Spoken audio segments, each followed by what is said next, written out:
आज पवित्र माघ पूर्णमी आई अवसर रे आज मत सौभाग्य प्राप्त है संत कवि भीम भोईंकर समाधि पीठ स्थल को परिदर्शन करिवार। आज मत जोरंदा को एबे जीवाई सौभाग्य प्राप्त होगापी जाऊँगी। एभली एक शुभ अवसर रे आज भारत वर्ष पर एक ऐतिहासिक दिन होगापी जाऊँगी। आज देशर प्रथम अर्थमंत्री माननीय निर्मला सीतारमण जी क्रमागत भाव संसद रे रेकर्ड नवम थर पाई केंद्र बजेट उपस्थापना करिसेंती। एही बजेट एक ऐतिहासिक बजेट एवं यशस्वी प्रधानमंत्री माननीय नरेंद्र मोदी जी परिकल्पित ये बजेट अभिवृद्धिमूलक बजेट जहाँ समाजर सबु श्रेणीर सबु वर्गर लोकों पई रोजगार सृष्टि करने ये सहायक हम। यथार्थ यही बजेट को माननीय अर्थमंत्री सब बेसी फोकस कर युवा शक्ति को। यही बजेट रे समाजर प्रत्येक वर्गर कल्याण पाई किछि ना किछि घोषणा करा जायछि। देशर भित्तिभूमि को गति देबा पाई चलित बजेट रे रेकर्ड 12,20,000 कोटी टंकार पुंजी खर्चर प्रावधान रखा जायछि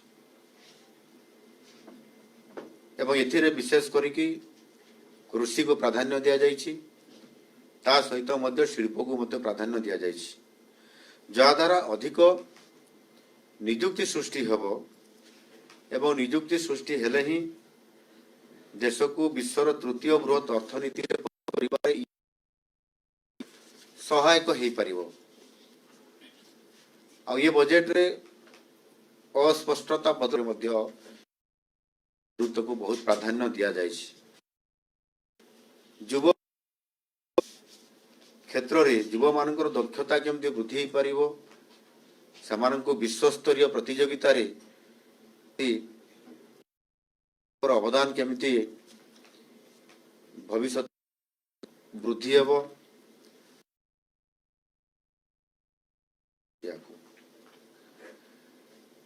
आर्थिक अभिवृद्धि को आहरी अधिक 350 कोटी ढांचागत संस्कार बा रिफॉर्म आनी जो स्वाधीन भारत अर्थनैतिक इतिहास रे यह एक विरल अध्याय। या पूर्व एभली भाव में इतने संस्कार से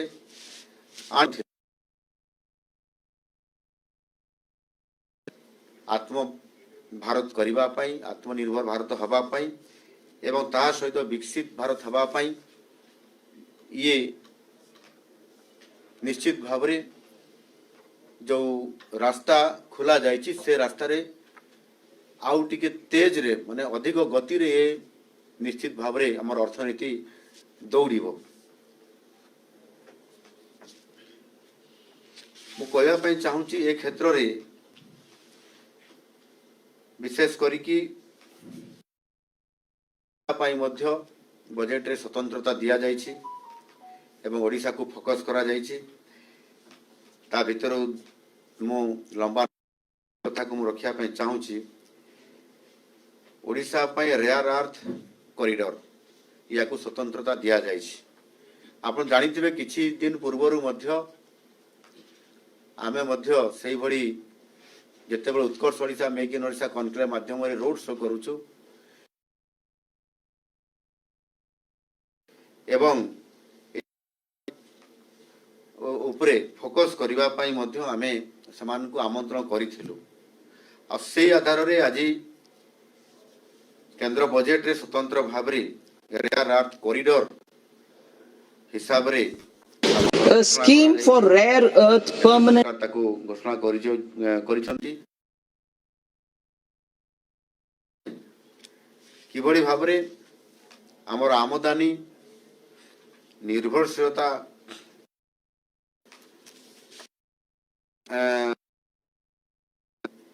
एवं स्थानीय शिल्प को मध्य प्रोत्साहित करिवो। एथिरे इलेक्ट्रॉनिक्स एवं उच्च वैषयिक क्षेत्र को मध्य ये जो रेयर अर्थ कॉरिडोर हवा द्वारा ओडिशा रे स्वतंत्रता लाभ पाइबो एवं विशेष करके आम ओडिशा रे जो 575 किलोमीटर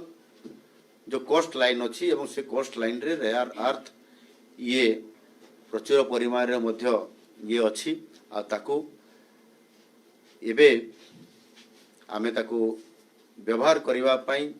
जो निष्पत्ति नहीं से निश्चित भाव में ओडिशा लाभान्वित हवा सहित मध्य भारत वर्ष एथिरे एवं आ गोटे बड़ कथा है पूर्वतट विकास कॉरिडोर एथिरे पूर्व उपकूल रे थिबा आम पर्यटन को अर्थनैतिक हब ये दीटा करबा पई मध्य गोटे गुरुत्व बजेट रे स्वतंत्रता दिया जायछि उपकूल भौगोलिक एवं अर्थनैतिक संयोग हेतु ओडिशा लाभान्वित हबार संपूर्ण भाव में भरपूर सुजोग रही एवं ये जो पूर्वोत्तर विकास कॉरिडोर से 5टी राज्य अच्छी पश्चिमबंग ओडिशा और आंध्र प्रदेश ये 5टी पर्यटन स्थली सृष्टि करा जिबा सहित मध्य स्वतंत्रता भाव में फोकस करा जायछि एवं तार केंद्र बिंदु मध्य होछि ओडिशा एवं यार परिवहन पई आनुषंगिक व्यवस्था पई स्वतंत्रता देबा पई 4000 ई बस जोगे देबा पई एथिरे बजेट स्वतंत्रता दिया जायछि आसंता 5 वर्ष मध्य 20टी नूतन जातीय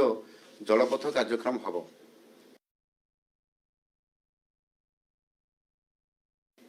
NW5 प्रथम पर्यायर यह कार्यकारी हेबो NW5 खनिज समृद्ध अंचल को प्राधान्य दिया जायछि आ जेहेतु खनिज संपद अंचल ता भितर ओडिशा आसुछि आ सेति पई स्वतंत्र भाव में ओडिशा को प्राथमिकता दिया जायछि एथिरे विशेष करी तालचेर एवं अनुगुल अंचल को ओडिशार पारादीप एवं धामरा भली प्रमुख शिल्प एवं बंदर हब सहित संयोग करबा पई जलपथ रे तार ट्रांसपोर्टिंग करबा पई जहाँ दक्ष एवं सुलभ माल परिवहन रे सहायक हबो आपनकर प्रदूषण को मध्य रोका जाई पारिबो रेल एवं सड़क नेटवर्क उपरे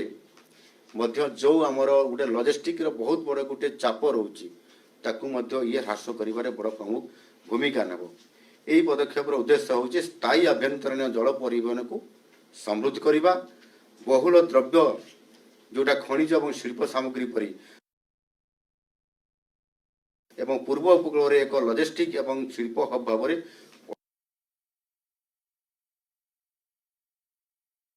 एक नूतन पदक्षेप भाव में सहर अर्थनैतिक अंचल सिटी इकोनॉमिक रीजियंस सहरी परिचालित अर्थनैतिक अभिवृद्धि सुनिश्चित हब से आपण देखिथे आम सरकार ओडिशा रे आसला परे आमे सहरांचल को गुरुत्व दउछु एवं सहरांचल को मान्यता देबा एवं सेथिरे एक इकोनॉमिक रीजन करबा अर्थ होउची सिटी इकोनॉमिक रीजन करबा अर्थ होउची जे सेठी अर्थनैतिक अभिवृद्धि करबा स्वतंत्रता भाव रे तैयारी करा जिवो अर्थनैतिक कॉरिडोर करा जिवो सेथिरे विभिन्न प्रतिष्ठान विभिन्न अनुष्ठान विभिन्न प्रोजेक्ट विभिन्न आधार करा जिवो जोथरे कि अधिक लोक नियोजित हेबे करिवे लोकंकर रोजगार बढ़िबो एवं एथिरे आंचलिक सहरांचल क्लस्टर गुड़िक ऑटोमेटिकली ये लाभ हेबे एवं सेति पई आमे मध्य उत्कर्ष ओडिशा रे मध्य जेमति फोकस करूछु जे सबु जिल्ला रे शिल्प हो शिल्पर गोटे हब करा जिवो आपनकर टेक्सटाइल पार्क करा जिवो आपनकर स्टील रो पार्क करा जिवो या को आधार करकरी जहाँ केंद्र सरकार बजेट रे स्वतंत्र स्थान देइछंती सिटी इकोनॉमिक रीजियंस यह आसंता 5 वर्ष आपनकर 5000 कोटी टंकार आवंटन माने सीआर पिछा गोटे गोटे सिटी पिछा इकोनॉमिक रीजियंस प्रति 5000 कोटी टंका आवंटन प्रस्ताव दिया जायछि तार सर्विस पूंजी विनियोग किभली भाव में से सहर को उन्नति आनिबो अधिक लोक रोजगार कले अर्थनैतिक अभिवृद्धि बढ़िबो या को आधार करकरी जो करा जायछि एवं किछि दिन पूर्व आम ओडिशा सरकार मध्य घोषणा करथिले कटक भुवनेश्वर यही सहरांचल को लेकर गोटे कॉरिडोर पाई मध्य आमे घोषणा करिछु ଏହା आम पाई वरदान सदृश है ओडिशा पाई एवं एथिरे स्वतंत्र भावे आम गोटे बड़ अर्थनैतिक कॉरिडोर मध्य पाइबा पाई जाउछंती। କରିବା ପାଇଁ ओडिशा कर्नाटक एवं केरल समेत राज्यर प्रमुख कईंच वर्षा बांधिबा स्थल निकटरे कईंच बजेट स्वतंत्र भाव स्थान दि जाइछि। एथिरे प्रकृति भित्तिक पर्यटन योजना परिवेश अनुकूल पर्यटन भित्तिभूमि उपरे मध्य केंद्रित करा जाइछि, जोथिरे कि आपंकर धामरारू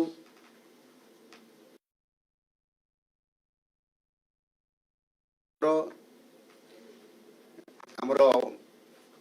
कईच मानकर अंडा दबा एवं समाने प्रति वर्ष रे आसंती गोपालपुर रे आपंकर भितरकनिका अंचल ये अंचल को संपूर्ण भाव रे एक परिवेश अनुकूल पर्यटन ग्रामीण योजना MGNREGA रो गोटे बहुत बड़ा परिवर्तन किछि दिन पूर्व एक आप जानी से नूतन योजना विकसित भारत रोजगार ग्यारंटी और आजीविक ग्रामीण प्रति ग्रामीण परिवार पिछा जो 125 दिन रोजगार वैधानिक ग्यारंटी प्रदान करा जाइछि और 100 दिन तुलन में 125 दिन कार्य देवार व्यवस्था करा जाइछि। एथिरे 2026-27 आर्थिक वर्ष पर मोट 1,51,000 कोटी टंकार जो आवश्यकता पड़ुछि बजेट रे से केंद्र सरकार अंश 95,692 कोटी टंकार प्रावधान रखा जाइछि एवं सही अनुसार यह 60-40 रेशियो रे कार्यक्रम योजना भितर ये निश्चित भाव स्वतंत्र भाव ये गोटे ठोस कार्यक्रम भितर हेबो जो कि लोकंकर रोजगार बढ़िया सहित भित्तिभूमि प्रतिष्ठा हेबारे बहुत बड़ सहायता हेबो। आगुरी 30,000 टंका खर्च करा जाउथला केंद्र सरकार करथले, आम सरकार एबे आसिला परे एवं एई जो नुआ VVG रामजी ए स्कीम आनिला परे 30,000 कोटी को वृद्धि करी यार प्रावधान रखा जाइछि एवं ताहा सहित मध्य राज्य सरकार रो बजेट रे मध्य तांको शेयर मध्य रखा। ओडिशा बड़ी उपकूलवर्ती राज्य मानकर कृषक मानकर आय वृद्धि पाई उच्च मूल्यर कृषि अंश भाव नड़िया काजू चंदन पाई योजना उत्पादकता वृद्धि पाई ये समस्त नड़िया एवं काजू एवं चंदन पाई यार अधिक प्रोत्साहन देवार जो लक्ष्य रखा जाइछि या द्वारा आमर प्रोडक्शन बढ़िबो। प्रोडक्शन बढ़िले सही अनुसार निश्चित भाव एथिरे जो माने नियोजित होइथिबे जो माने ये कार्य करुथिबे जो चाषी माने समाने निश्चित भाव एथिरे संपूर्ण भाव उपकृत हवा सहित आत्मनिर्भर हेबा क्षेत्र में ये गोटे बहुत बड़ गुरुत्व भूमिका निर्भर करिवो। विशेष करी आपंकर उत्पादन एवं प्रक्रियाकरण इकोसिस्टम को मजबूत देवाई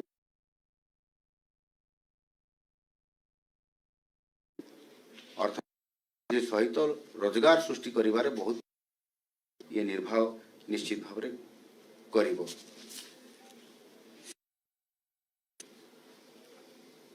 जदि आमे देखिबा ताहले एथिरे अनेक रिफॉर्म करिया पाई अनेक जो क्रिटिकल तापाई आपंकर नेशनल क्रिटिकल मिनरल मिशन माध्यम रे खनिज क्षेत्र पाई एथिरे 7 वर्ष मध्य 34,300 कोटी टंकार व्ययबराद या स्वतंत्रता केंद्र बजेट रे स्थान दिया जाइछि एवं प्रमुख पदक्षेप मध्य गुरुत्वपूर्ण खनिज मूल्य श्रृंखला भैल्यू चेन पाई 16,300 कोटी टंका आमदानी उपर निर्भरशीलता ह्रास करने 4टी राज्य नूतन रेयर अर्थ बाष्पीकरण टंकार प्रोत्साहन इथिरे मध्य अंतर्भुक्त अछि। इथिरे मु गोटे कथा कहया भी चाहूँगी आमे उत्कर्ष ओडिशा माध्यम रे आमे वेदांत कंपनी अछि 80,000 कोटी टंका रो गोटे प्रकल्प ओडिशा रे हेबा जाउछि जो प्रथम एथिरे कोयला से खर्च करिवे ଏବଂ ଏଥିରେ ପ୍ରୋତ୍ସାହନ ଟଙ୍କା ଯେଉଁ ଦେବାର ବ୍ୟବସ୍ଥା କେନ୍ଦ୍ର ସରକାର ଆଜି ଏଠି ସ୍ୱତନ୍ତ୍ରତା ଦେଲେ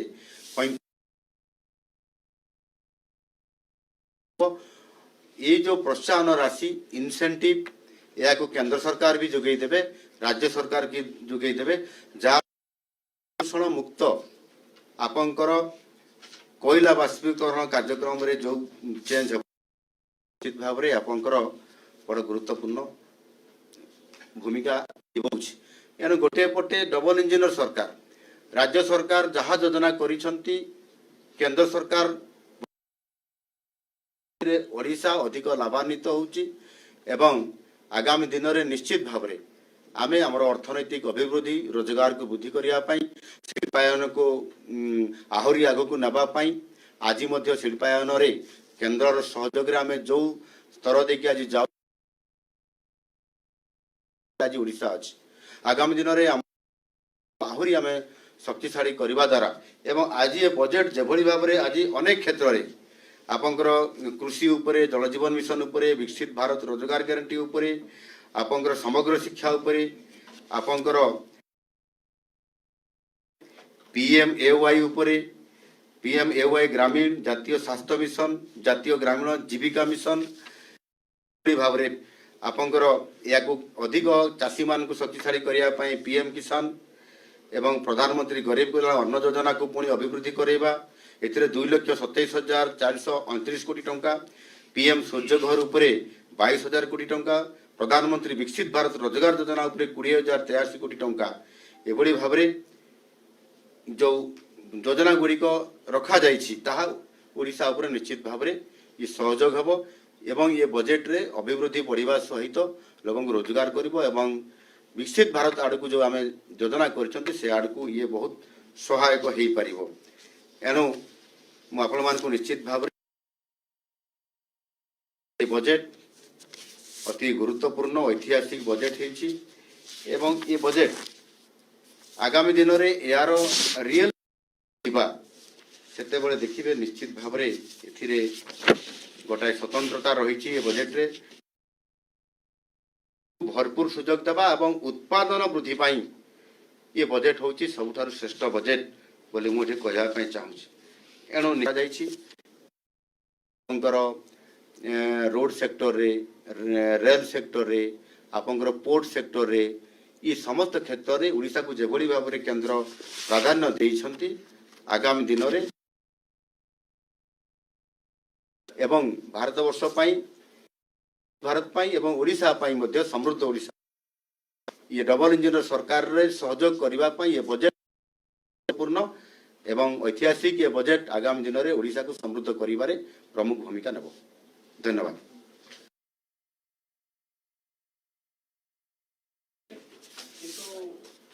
अमित शाह कहते जे बलांगीर सोनपुर कप्तान बेसी हुए फील्ड टू फैशन बोली स्लोगान दी फील्ड टू फैशन बोली स्लोगान देथिले किंतु हमर वर्तमान गोटे भी स्पिनिंग मिल नहीं केवल 2025 संस्करण रे आम सरकार आसिला परे आमे 16टी सेक्टर को गुरुत्व दउछु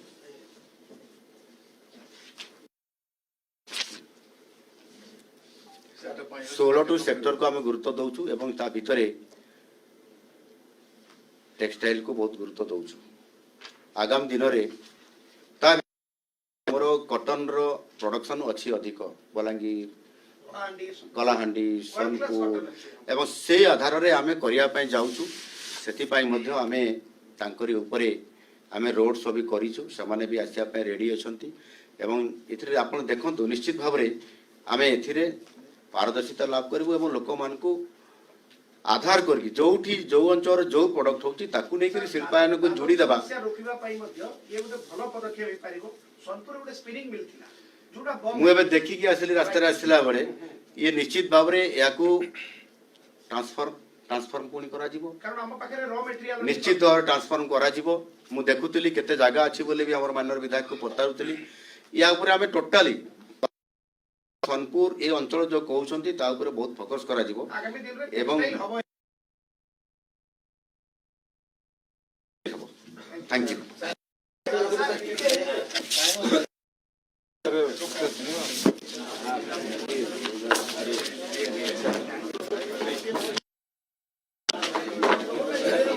ରେଷ୍ଟ ଯାହା